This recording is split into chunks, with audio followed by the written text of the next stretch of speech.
Kahapon nga mga bulero, opisyal lang nakuha ng Ross ang kanilang unang panalo ngayong Governor's Cup. At pawang yan kontra pa nga dito sa kupunang nilipatan ni Mamu na Phoenix Super LPG. Kaya naman dahil sa panalong yan, after ng kanilang 2 straight losses, sa isang panayam kay Big Bo di naiwasang matanong kung naka-move on na nga raw ba sila sa pagkakatrade ni Gian.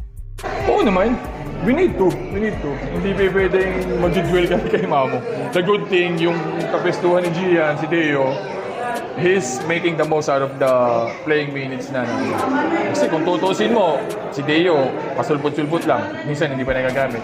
Pero ngayon, nakakakuha siya ng minimum 15. Kasi silang dalawang magkapestuhan ni Adrian. Yun yung spot na kinuha naman Deo ngayon. And yun naman yung yun yung kagandahan. Nagkaroon ng opportunity si Deo, although nawala si Gian. So, it's still good.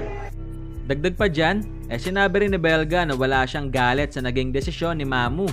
Hindi, after kasi ni Gian matrade, bumisita sa practice. Tapos, after practice namin, biro-biroan lang. Maganda ang pinagsama namin ni Gian. So, nothing to be like sumama loob. Kasi magkasama kayo matagal eh. Saka kami nag-drop sa kanya. And walang masamang tinapay. And that's how life sa PBA.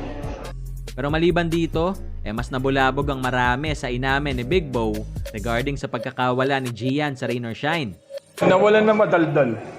Hindi, Gian kasi is very vocal. He's one of the guys na talagang truly leads us, even at his young age.